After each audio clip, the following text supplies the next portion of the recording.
wrong view is most important, the most highness. Because of this wrong view, the Buddha said, you can commit all the 10 evil actions. All the 10 evil actions. So, that is our Panja Sila. So, only 5 precepts. Like Singaporeans, you can easily keep them very, very well. So you don't need to kill any fish, any chicken, any mosquito here. No mosquito. Very good. And you don't have to steal any other people's property because you have the job, you have enough the income, and then sexual adultery. So we can easily abstain from it. And the 4 false speeches also you can abstain very easily. So So in our 5 precepts, so we say we should abstain from killing, stealing, and the misuse of the senses, and then from the false speech. So from the false speech, we should abstain all the 4 wrong speeches. And then the 5th one, the Buddha, he also add, so to emphasize actually, we should abstain from intoxicating drinks and drugs. Because if we are intoxicated with the drink or the drug, then we will perform all evil actions. Some people say, just like when I was in America, he said, no, in your country, when we go to your house, you try to give us tea or coffee as the entertainment of the guests. Here, our country is very cold, so we provide you wine, beer. So what's wrong with it? He said. So I used to tell them there are 3 Chinese sayings we say. 3 Chinese sayings. So he said, first a man takes a drink. Because he wants to drink, he takes a drink. Now when he takes a drink, he gets a little giddy. So they said, the drink takes another drink. So, the second drink is taken by the drink, he said. The drink takes another drink. And then, thirdly, the drink takes the man. So, just you cannot stop. You cannot stop. So many people die, like in the Russia, because they are drunk and they fell down on the road. So at night, nobody came and picked them up. So the snow came down, so many died. And just like in America, now also, we have like in the event in Bangkok. So during the New Year celebration, in America, in the Christmas celebration, when they have about 9 days of the holiday, about 900 people usually die every year. And mainly because of this drink. You think by just taking a drink, I'm not drunk, he said, but you are already a little retarded in your action. So when you are driving very fast, like in the highway, so the car in front of you, if it makes the dead stop, then you cannot, 1 second if you are delayed, then you will burn, you bump him, and then the rear cars will bump you. So you will be squeezed in between. So you all say bye-bye Christmas. Bye-bye Christmas. So many die in this way. So if we just keep these 5 precepts very pure, you maintain the best morality. So the best morality is very important. Why we can say the best morality? Because when we observe 5 precepts, so we observe with the intention that we shall not cause any harm to any living beings. That's very important. Like the Buddha, when his son was just 7 years old, Rahula, he used to advise his son, my son, before you speak something, or think about something, or do something, you try to think first. If by this action, will you cause any harm to any living being? If so, don't do it. Don't say it, he said. So if it does not cause any harm, you do it. Why you are doing, try to see whether it have caused harm to anyone. If so, stop it, he said. Don't do it anyone again. But if does not cause any harm, you continue. When you finish, try to see if you have caused any harm to anyone. If so, don't do it again. No, never do it again. If not, you can do it again and again. Very beautiful. No, that is the object that we observe 5 precepts. As we don't kill and steal, and cause any harm to any living beings, we allow all living beings to live peacefully, joyfully, without any worry, without any danger. So that means we give peace to all living beings. We don't kill them, we give them their life. So the Buddha said it is jivita dana, by observing 5 precepts. Much, the beneficial than donation, because you are donating the life. And I can say definitely, if all other religions, they say they also have the moral precept. So if they just teach their devotees just like the Buddha, don't cause any harm to any living being. If they can do that, we shall enjoy world peace right away. World peace right away. And we are practicing loving kindness when we are observing the 5 precepts.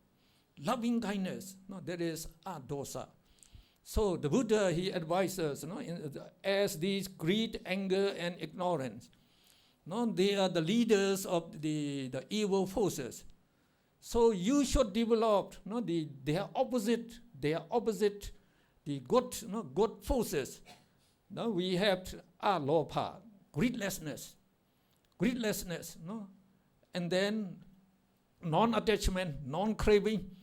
So if you are greedless, you don't steal anybody's money or the property, and you are not attached to your wealth, you can donate very freely. And then adosa. Dosa is anger, evil. Adosa is no anger. And it is goodwill. Goodwill. And we also call it tolerance. Because even the mosquito bites you, somebody says something bad to you, you are not angry. That means you develop tolerance. And tolerance, in Pali, we call khanti. It's very beautiful and very noble quality. And if you have tolerance, you can forgive. You can forgive. So they say forgiveness is divine. It is the God quality, forgiveness to forgive your enemy is very good. And loving kindness is the most beautiful the thing. So to cause no harm to any living beings and wish all living beings to be happy and well. So the Buddha even persuade us to radiate loving kindness to all living beings all the time. So may all living beings be happy and well. So if you can radiate like that, moral minds arise by billions. Now there are 12 immoral minds, based on greed, anger, and the ignorance. As the minds of people are overwhelmed by these 3, anger, the greed, and the ignorance. So we live mostly with only this immoral mind. When you are enjoying sense pleasure, you are living only with this immoral mind. So, and because of that, these immoral minds, they produce immoral karma. Immoral karma will send you to the woeful state when you die. And when you get to the woeful state, you will be born again and again in that woeful state. Very, very difficult, the Buddha said, to be reborn as a human being again. And we have to be very careful, not to go to the woeful state. So now, if we observe the Pancha Sila, then we are producing moral minds by billions. So not just by abstaining these wrong actions, wrong speeches, and wrong livelihood, we acquired the good karmas by many billions, And then these many billions of good karma will condition us to be reborn in blissful realm for a billion existences. No? How nice. A billion existences. So there is one man, no, in our the Buddhist canon. So again, it was one asankheya, there is one incalculable aeon and 100,000 world cycles ago. So when Anomadasi Buddha appeared in the world, so there is one poor man. So he wanted to donate something, but he didn't have any money, so he could not donate.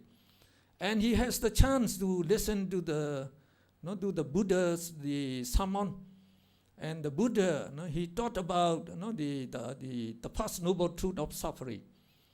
So when he heard the first noble truth of suffering, he wanted to escape from this suffering, So when he met the chipmunk of the Buddha, so he took 5 precepts, 5 moral precepts, and he kept them very respectfully. So he tried to keep it. So you should know when you keep the 5 precepts that you should know, oh, I'm living with 5 precepts. This is similar to noble person. They also live with 5 precepts. So as I live with 5 precepts, I should not cause any harm to any living beings. So you should know that. When you know this, you are developing moral minds. If you forget, you don't know anything, that you don't get the good benefit. Don't you have to? So in the evening, you can also reflect. Oh, today I can keep my morality very pure, and you should be very happy. So this person, as he kept very pure morality, when he was about to die, we say in Abhidhamma, in the teaching of the Buddha, when we were about to die, we always get the near-death sign. The near-death sign. So this man, he got the near-death sign. So a celestial chariot drawn by 1,000 celestial horses came to take him. So when he died, he was born in Davatimsa realm. So he was born in the celestial realm and human realm. All this period of the incalculable aeon and 100,000 world cycle, never born in the woeful state.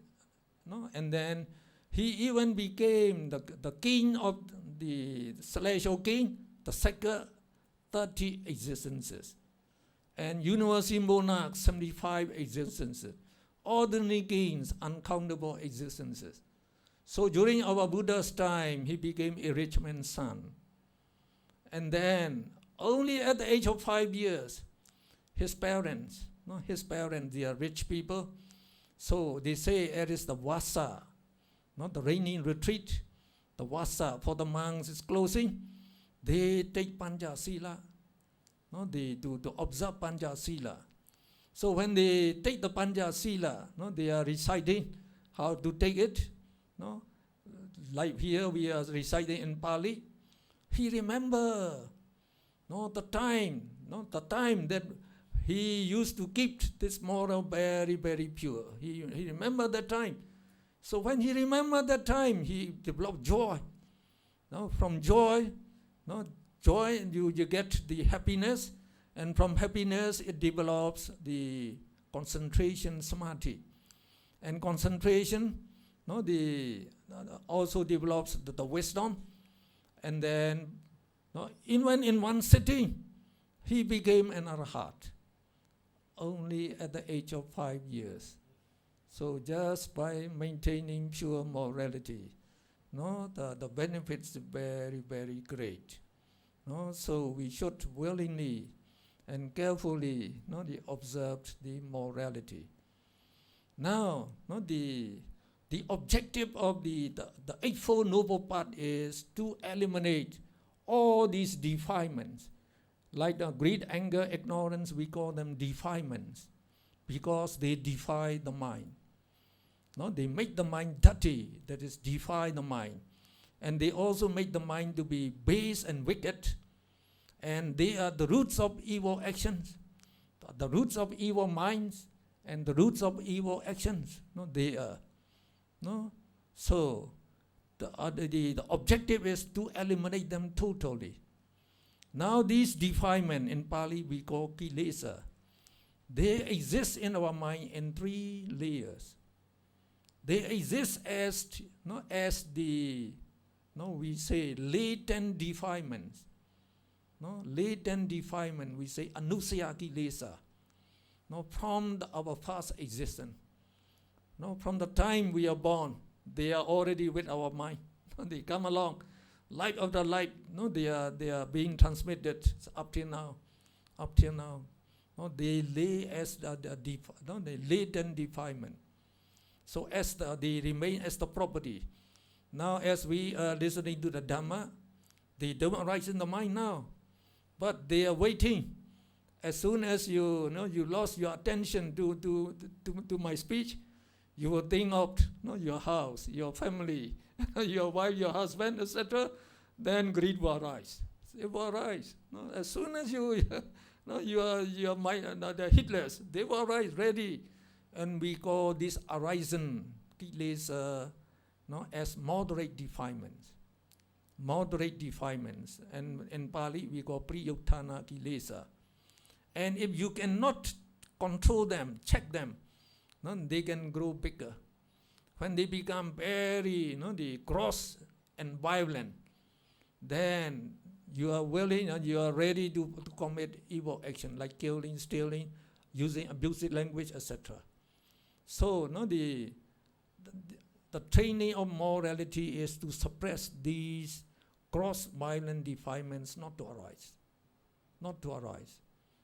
So when we undertake higher morality, we take even the caution that immoral minds will not arise in us. Even up to that. But we can just say that by morality we can subdue the gross defilement not to arise in the mind.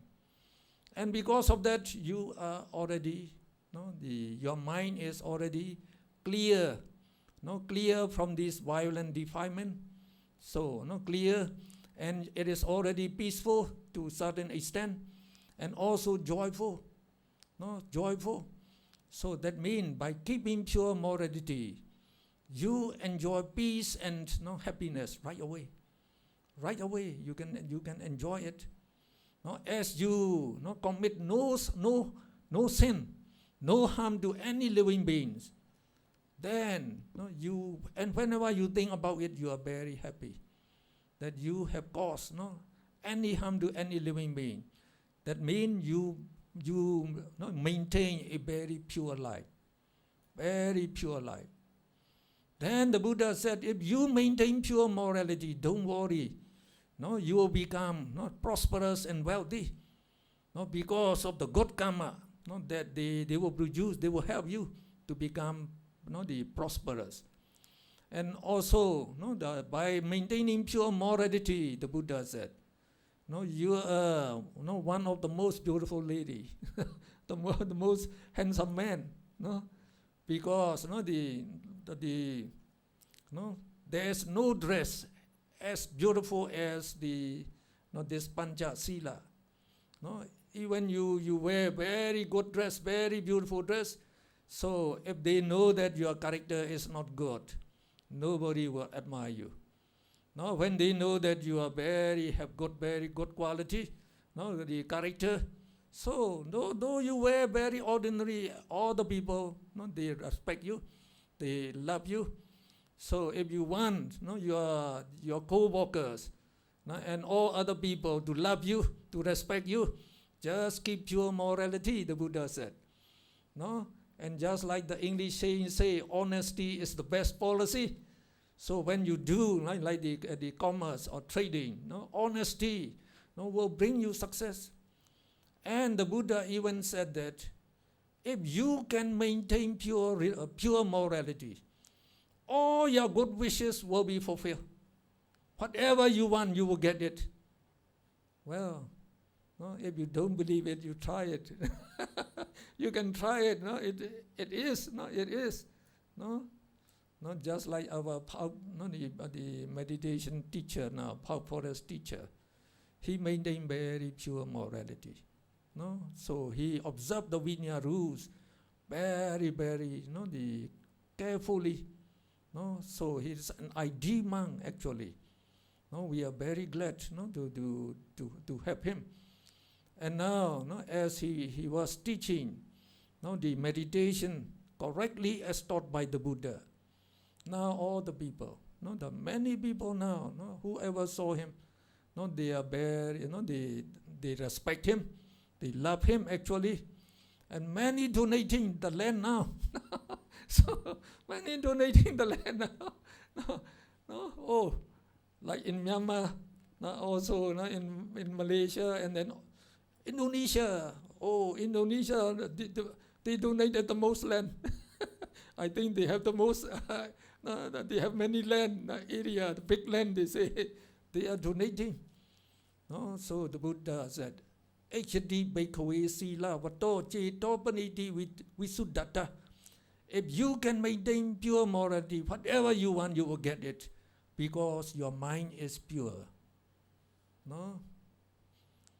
And one thing we should also know that in the Ananaya Sutta, the Buddha describes 4 types of happiness. As a householders, we can enjoy 4 types of happiness, the Buddha said. One is Ati Sukha. Ati Sukha means you have everything that you need for this life. Then you will be very happy. You have wealth, you have house, you have everything. Then you can live very happily. And Bhoga Sukha is happiness you attain by spending your wealth. So if you can spend freely to get all what you need, then you will be very happy. That is second happiness. And the third happiness, the Buddha says, is Ananaya Sukha. You will be happy if you are free from debt. So be careful not to be in debt. Not those credit cards. They are tempting you not to buy with credit, to be in debt. If you die in debt, you will be in the woeful state. So you will not be happy. So be careful of that. And the fourth is they call Anavajja Sukha, the pure life. If you can live the pure life, not just like keeping the pure morality, then you will get the greatest happiness, the Buddha said. So much, much higher than the 3 types of happiness. So that means if we want to live most happily as a householder, we should keep pure morality. Now we should go to the second step. So after maintaining pure morality, the Buddha said the second stage is try to develop pure mind. Pure morality is called Sila Visuddhi. The pure mind is called Citta Visuddhi. The pure mind is not to suppress those moderate defilements that arise in your mind, and they start agitating you, influencing you. They even they block, prevent you not to develop moral minds. They make you forget to perform meritorious deeds, just to live with only immoral minds, not just like the trying to get money, start thinking how to get money, working for money, and enjoying the sense pleasure. So these they are actually preventing you from performing meritorious deeds. And even when you undertake meditation, you cannot get the jhana and the magga. The jhana consciousness, they are the more developed consciousness. We call the jhana is mahekata, is more developed consciousness than the ordinary moral consciousness. And then this part consciousness, we call Lokuttara Chaita, supramundane consciousness. They are the highest modality consciousness that we can develop. So, to purify these arising defilement, So the Buddha said we have to undertake tranquility meditation. So there are two types of meditation in Buddhism, no, tranquility meditation and the insight meditation, vipassana. No, so this tranquility meditation we call samatha. Samatha is calm, peaceful. It makes your mind calm and peaceful, and also pure. No, to purify your mind, we have to take this first. Without the pure mind, you cannot go into the vipassana. No, why, you may ask? You cannot see ultimate realities without the pure mind. No, so only when you get the pure mind, then you can see the ultimate realities. So as not to develop concentration, this pure mind is very important. The Buddha, he taught 40 subjects of meditation, no, samatha meditation, 40 subjects. So, no, and among these 40, 4 of them we say, no, they are generally desirable meditation. In Pali, we call them sabbataga kammatthana. So they are radiating loving kindness, Metta Bhavana. Metta Bhavana is radiating loving kindness. And then the Buddhanussati, reflecting on the one attribute of the Buddha. So like the loving kindness, try to practice, may all living beings be happy and well.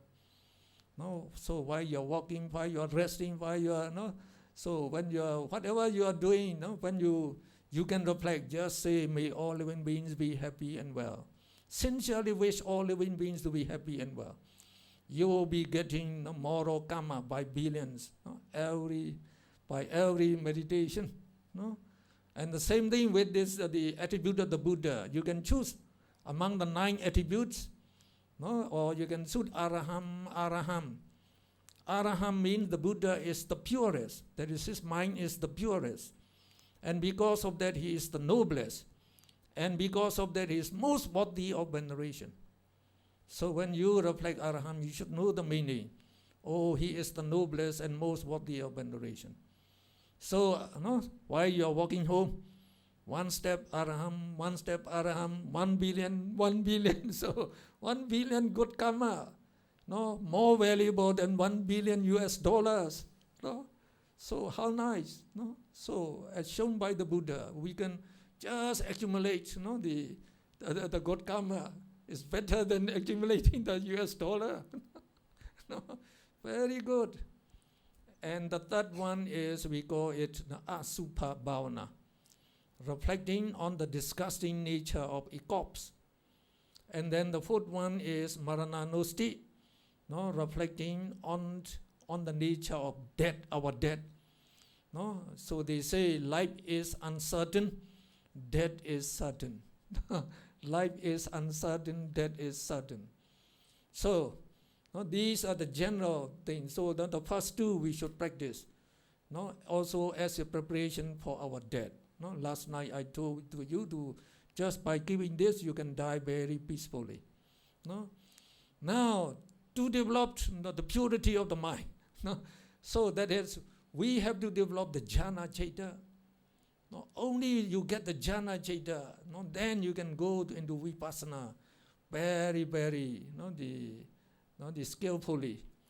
So, to attain this rupa vajra jhana, actually, there are 30 meditation subjects. So that can develop this jhana. And the foremost one is anapanasati. Anapanasati is, we say, mindfulness of breathing.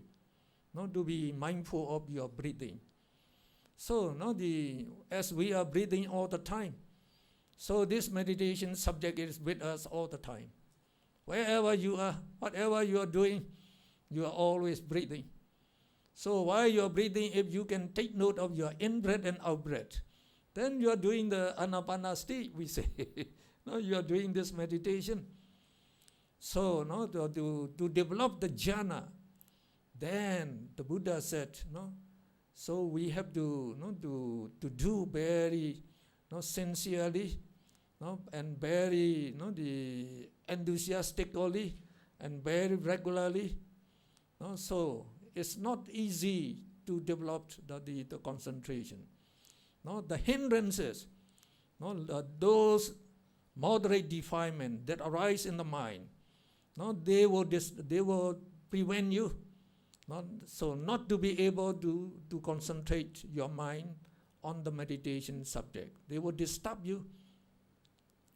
So no, you have to need, no, to do it. No, so with 5 powers, the Buddha said. No, so we have the 5 powers that are, no, the good qualities that we can use in meditation. So no, the first one is saddha. No, saddha.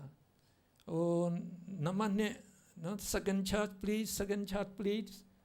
So this is saddha. No, among the beautiful one, this saddha is the leader. It is faith and confidence in the Buddha, the Dhamma, and the Sangha. So, no, we have faith, respect, and then the confidence in the Buddha and the Dhamma. Then, no, that faith will give you the strength, the confidence that, no, this meditation is, no, most important in life, and it is most beneficial in life. Because during meditation, if you meditate for 1 hour, no, sincerely, so for 1 hour, no, throughout, you are developing moral minds all the time. So that means you get billions of good karma every second. So for 1 hour, you have, no, you could get how many? 3,600 billion, no, billion good karmas. No, so in 1 hour, so very, very beneficial. So no, that makes you willing, no, to undertake meditation. And then the second one is that effort, we say, no, virya, the effort. So you have to do, no, with a strong effort, no, to succeed. And then the third one is mindfulness. Mindfulness is sati, no, this number 2. After saddha, which one? Here, no, saddha, sati. Sati is mindfulness. And mindfulness, to be mindful of, no, the meditation subject means you must know the meditation all the time, meditation subject all the time. No, the Buddha said mindfulness is the way to the deathless. Heedlessness is the way to death. No, the mindful will not die. The heedless are as if already dead. So mindfulness is very important. So, no, to know, to be aware of the meritorious deed all the time is to be mindful. So, if you are always mindful, you can develop moral minds all the time. No, so if you meditate very mindfully, mindfulness is the key in meditation. If your mindfulness is very good, very soon you can get, not the jhana, concentration. And the fourth one is we call ekaggata, the samadhi. No, ekaggata, no, the ekaggata is the one, no, we call samadhi, concentration. So it unites all its, no, the components together and keep them fixed on the meditation subject. So when it becomes very strong, your mind just remains fixed on that meditation subject. It does not go anywhere. No, so by this mindfulness, no, you keep your mind fixed on that meditation subject. And the most important one is, no, but the last one. Will you please raise a little? The last one is Panya Cetasika. Sayanane Beba. No? So this Panya Cetasika is called wisdom. No, the opposite of the ignorance is wisdom. So when this wisdom is developed to the part consciousness, supramundane consciousness, it can eliminate all defilements. So by developing the wisdom, so if you can develop up to four stages of this supramundane consciousness, then you can eliminate all defilements. Then you will become an arahat, a perfect person. So the purest person and among the noblest person you are. So it's very real. This meditation, the Buddha, he already discovered by himself. He already undertaken this meditation. And this result you will get if you just meditate as taught by the Buddha. And nowadays, many meditation teachers, no, they did not teach according to the teaching of the Buddha. No, it seems that the teaching of the Buddha is almost lost. Almost lost. They say now is not the time, not the period when you can develop the jhana, they say. But that is not correct. That is not correct. No, now we are very happy. Forest shadow, he came up, and he learned from many top teachers. From top meditation teacher, he learned from their technique, and he spent full time meditating in the forest for 50 years now. So he went to the forest, in studying from 1962. 1962. So up till now, he was a forest monk, actually. So that means he had been doing meditation for almost 50 years. And your past experience is very important in meditation. Just like our Pausiado. So I'm sure he met the Buddha in his past life. He met the Buddha. And he had been meditating in the past life. So in this life, he can progress very easily. So those who attain, who have the past practice experience, they can progress very easily. Very easily. But for the new one, we have to exert a great effort. Great effort to get it. So like in the Anapanasati, Anapana means the in-breath and the out-breath. So they are our meditation object. So if the meditation teacher teaches you not to concentrate on the in-breath and the out-breath, then you should know that is not the right method. Not the right method. And how to know the in-breath and the out-breath? So the Buddha said, you sit just like the Buddha, with cross-legged and with the upper body erect, and relax all your muscles, close your eyes, and you breathe normally. And you should focus your attention only on the nostrils, on the nostrils. So when you breathe in, breathe out, the first step is to be aware of the in-breath and the out-breath. So you are breathing in, breathing out. You know the in-breath going in, going out, and try to take note where is the touching of the in-breath and the out-breath. So if you are breathing with the two nostrils, the touching would be around the two nostrils. And for those who have long nose, the short nose, the touch may be on the upper lip, just below the nostril. So when you are trying to breathing in and out, try to take note where is the touching. So if the touching is not very distinct, you choose one nostril. Don't pay attention to the two. You choose one, which one, the right or the left. Then you can know it more distinctly. Say along the right nostril, then you choose the most distinct touching point. Then you keep your mind at that touching point, and don't move your mind anymore. So try to be aware of the in-breath by the gentle touch at that point. So we say here, the touch point here. So here is the breath. So it goes in by the gentle touch there. When you breathe out by the gentle touch, it goes out. So we can know the in-breath and out-breath by this gentle touch. So don't follow the breath, either inward or outward. Keep your mind only at that touching point. And from that, you try to be aware of the in-breath and out-breath. That's all, very easy. Just try to relax. Don't expect anything. But try to be mindful, mindful of only that, no other thoughts. So don't let your mind go away.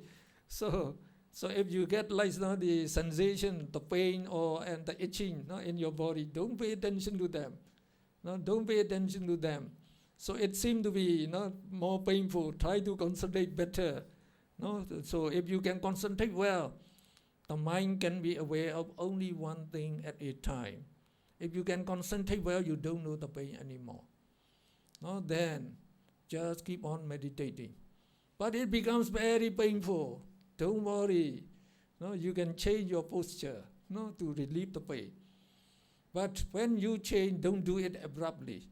We say you keep on meditating. While you are meditating, try with little awareness, you can change, no, your posture. In that way, you don't disturb your meditation. So if you have difficulty to control your mind, you can use the counting method. Very good, the counting method. Whenever your mind is wandering, you can use the counting method.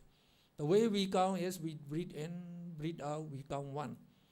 Breathe in, breathe out, count 2. No? In breath, out breath, count 3. In breath, out breath, count 4. So they say we should count not less than 5 and not more than 10. So we count up to 8 according to instruction of our Paul Sayadaw. We count 1 to 8, 1 to 8. So also in respect of the Eightfold Noble Path, 1 to 8.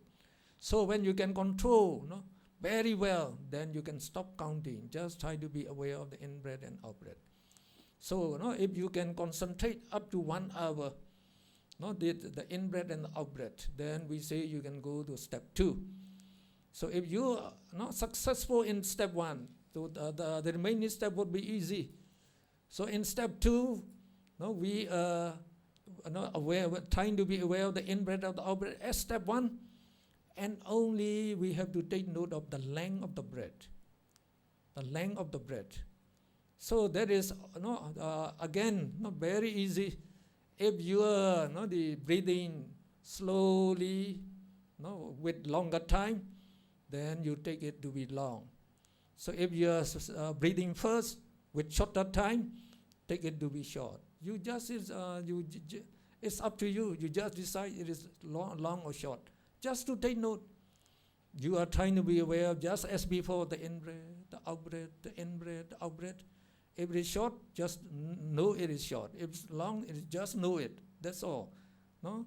And you have to be to be careful. The in-breath and the out-breath should be of equal length. If they are not equal, try to make them equal. Then, if you can do step 1, this step 2 is very easy. Then you go to step 3. And this step 3 is a little more important because we increase our awareness, our mindfulness. So now we have to be aware of the in-breath and out-breath again. But now we have to be aware of the beginning, the middle, and the end of not the whole in-breath. The beginning, the middle, and the end of the whole out-breath. So that means we have to be aware of every part of the in-breath, from the beginning to the end. And when you breathe out, try to be aware of every part of the out-breath from the beginning to the end. So that means we just try to be aware of the whole in-breath, the whole out-breath. We don't follow the breath. We just before, we just keep our mind at the touching point. And by there, you can see all the part of the breath. And also when you breathe out, you can see all the part. And they give the example of a gatekeeper in the city gate. So this gatekeeper, he has no duty. His duty is not to examine the people who are approaching or those who pass the gate. Only when they come to the gate, he must examine them. That's all. And then another example is the cutting a log, they say. So you fell down a tree. The tree was falling on the ground now. Now if you are cutting it with a saw, where do you focus your attention? So you will focus your attention at the point of contact of the saw with the tree. So you just keep your mind there all the time.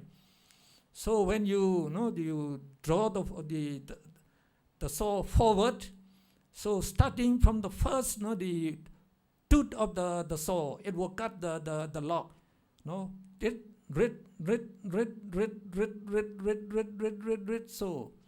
So just by watching there, you can see all the saw teeth. So when you draw back again, it will cut tooth after tooth. So that is the way. No, just by watching there, we are trying to be aware of the whole in-breath, then the whole out-breath. So when you are that saw man, so if he draw the saw to a long extent, he also know he draw the saw to a long extent. If he draw it only to a short distance, he also know. So this time also you also know whether you are breathing long or short. No, so for long and short we just take note. Only that. We don't meditate on that. Or it is short, it is long. We don't do like that. Just to know that they are long, they are short. That's all. What we have to know is the whole in-breath, the whole out-breath, the whole in-breath. So try to keep your mindfulness fixed to be aware of the in-breath and out-breath all the time. So just relax as before. So when you concentrate very well there, so usually for 1 hour, during 1 hour meditation, you can concentrate on the whole in-breath and the whole out-breath all the time. Then usually your breathing will become more and more subtle. Gentle, subtle, gentle, subtle, gentle, subtle, subtle, subtle, and finally it will disappear. So if it disappears, you should be happy because you are doing correctly. You are doing correctly. So it should become gentle and subtle by itself. Because as we keep on meditating, our body mechanism slows down. We need less oxygen. As we need less oxygen, our breath will become gentle, soft, more gentle. Very little oxygen, very little oxygen. You are doing that, So finally, as the breath becomes very subtle, you are not aware of the breath anymore. So then we say you come to the fourth step now. If the breath disappears, you come to the fourth step.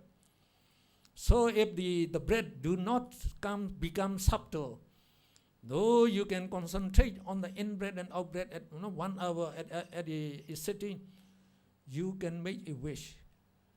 May the gross in-breath and out-breath become subtle. Just make a wish. So when you make a wish, then the breath will become subtle by itself. Don't do it purposely. If you try to make it the softer or subtler purposely, you are short of breath. You will be disturbed. So when the breath disappears, so you just keep your mind fixed on that previous touching point. Just keep fixed there. And when your the mindfulness and your wisdom to see the breath becomes more developed, the in-breath and out-breath reappear. It appear again. So if appear again, you try to take notes of the in-breath and out-breath. And usually, when we can concentrate very well on the in-breath and out-breath, the light used to come up from our mind. It comes out from the mind. Because the Buddha, he said, in Aloka Sutta, there are 4 kinds of light, he said. The sunlight, the moonlight, and then the firelight, including the electric light, and also the wisdom light, he said. And also there are 4 kinds of wisdom light. The 2 they associate with the supernormal power and the jhana citta. And the third one is, when you attain a certain concentration, we call preparatory concentration. We don't get to the jhana yet. So just at the preliminary concentration. So when you can concentrate for 1 hour every sitting, usually light comes out. And that light actually comes out from the mind. So our mind, so where our mind will arise? When we are meditating, we are developing moral minds. We call Mahakusala Citta. Chat number 1, please. Chat number 1. So no, this is the moral mind. So the moral mind. So all these minds, no, they depend on the heart base. The heart base is in the heart, no, in the blood of the heart. So no, the heart base is the karma born materiality, and these consciousness, they depend on this heart base for the arising. And this moral mind, when they depend on that heart base, when they arise, so when concentration rises higher, so the wisdom is also present in the consciousness. So that wisdom try to give light. It radiates light. And some people, they see the light to come out from the eyes. Some see it coming from the face. Some see it coming from the heart. And some even see the light come from in front. Just like the car light, not the car headlight, or like the torch light, it comes like you. And don't pay attention to this light. No, you should know, oh, it is the wisdom light is not coming out, so you should be happy because you have the wisdom light. That is, you have a certain concentration, you know it. No, but don't face on it, and don't try to make it brighter and brighter. No, so don't do it. So just try to be aware of the in-breath and out-breath all the time, only in-breath and out-breath. Whatever you see, some people say, oh, I see my body as skeleton. Well, all right, if you see a skeleton, but don't pay attention to that, I say. Just gonna try to focus on the in-breath and out-breath. No? So whatever you see, or some say, the pagoda, the Buddha, a celestial being, don't pay attention whatever you see. And don't let your mind goes out. No, just always keep your mind on the touching point. Always keep there.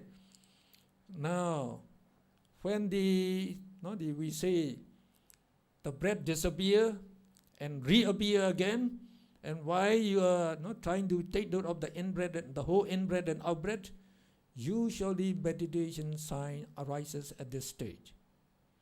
So now Paul Shadow said, if it arises in the earlier stage, don't pay attention. It is not very stable yet. It is normal only at this the fourth stage. So when the meditation sign arises, so it can arise in many forms depending on our perception. No, so our conception or perception. So it can be of various kind. But in the Pao Center, many saw it as a white mass. No, a white mass of cotton. No, cotton. So it should be at the touching point. Some see the sign in front of the face. So when you have see the sign like that. Some see in the forehead, in the cheek. So they are not normal. Don't pay attention to them. That shows that your mind is not very well concentrated yet. Try to concentrate on the in-breath and out-breath. Then slowly it will come closer, and finally it appears on the touching point. Then it is normal now. Now when you don't pay attention to it yet, just try to be aware of the in-breath and out-breath, and you will find that the in-breath and out-breath become identical with this white mass. So while you are trying to be aware of in-breath and out-breath, you are also aware of the white mass. So if your mind keeps fixed on that white mass, just let it remain fixed. And just while you're fixing there, slowly, the white mass will become clear and bright. So when it becomes very clear, very bright, like the evening star or something like that, or like the moon, or like the sun, we say you get the counter sign. So there are three types of sign. So the natural in-breath and out-breath that we know by the general touch, we call it preparatory sign. Preparatory sign. It prepares for higher sign to arise. So we call preparatory sign. Now when you get the white mass, we call it the learning sign. The learning sign or acquired sign. Now when it becomes very bright, we call it the counter sign or counterpart sign. Three types of sign. So when you get the countersign at that time, we say you get the neighborhood concentration. No, your concentration is close to the jhana. No, and we also call it excess concentration. Or in Pali we go upachara samadhi. Upachara samadhi. No, neighborhood concentration. So no, when you get to that state, your mind becomes pure. When the countersign appear, no, correctly, so your mind becomes pure. That means no horizon defilement anymore. So who subdue them? You may ask. These jhana factors. No, we say this Mahakusala Chaita, moral mind. While we are meditating, they are also associated with the 5 jhana factors. And these jhana factors, they suppress the hindrances. No, the hindrances are those, the lopa, we say sense desire, not lopa. The dosa is evil. No? And then moha is the ignorance. And also this ignorance is associated with the uddhacca. So this moha mula is, uddhacca is restlessness. And vicikiccha is skeptical doubt, the doubt about the Buddha and the Dhamma. And then when we say the sasankarika chaita, so they associate with sloth and torpor. No? So there are 5 hindrances which should be subdued. Sense desire, that's greed. Evil, that is dosa, anger. And then sloth and torpor, we call tina meta, sloth and torpor, that makes you idle. And then that restlessness, and the skeptical doubt, the doubt about the Buddha, the Dhamma, etc. So these hindrances are suppressed. They don't arise in the mind anymore. The mind becomes pure. So when it becomes pure, so there's nothing to agitate the mind now. No defilement to agitate the mind. So the mind becomes very peaceful. It don't move anyway, just it stay there. No, you don't have to control anymore. No, by itself, it just stay there. And at that time, the jhana factors become well developed. So piti, joy, and then sukha is the happiness. They become very, very developed. So you have very great joy, great happiness, superior to sensual pleasure. So when you get to that, even this neighborhood concentration. And one thing is, it radiates very bright penetrative light. So, the light is not only bright, it is penetrative. Penetrative, So when the light comes out, even when you are closing your eyes, some tears may come. Some tears may come because it is penetrative. It's very sharp. Not just like you're looking at the, like the X-ray, like that. So, with closed eye, you can see all the objects in front of you. So that is another mark to know that you really reach the neighborhood concentration. You can see all the living beings in front of you. And if you practice well, you can see the objects all over Singapore. You can even see where is traffic jam, where is the people are going. So you can even see like that. You can even see at the people at your house what they are doing now. So if you're worried with your children, you can look at what they're doing. So it's very, very wonderful. We call them the extrasensory perception. Extrasensory perception. Trying to know objects in front of you. That means that you can penetrate through the wall. Through the wall, so that you can see all over Singapore. And also you can see into your body. So first you have to see your hair and your body hair, your nails, your teeth, and your skin, the whole body. And then you go inside, the flesh, the bones, the arteries, the veins, and then the blood, the heart, the intestines, and the liver. So all 32 parts of the body you can see. You can see them. So you can see not only in your body, you can also see other people's body.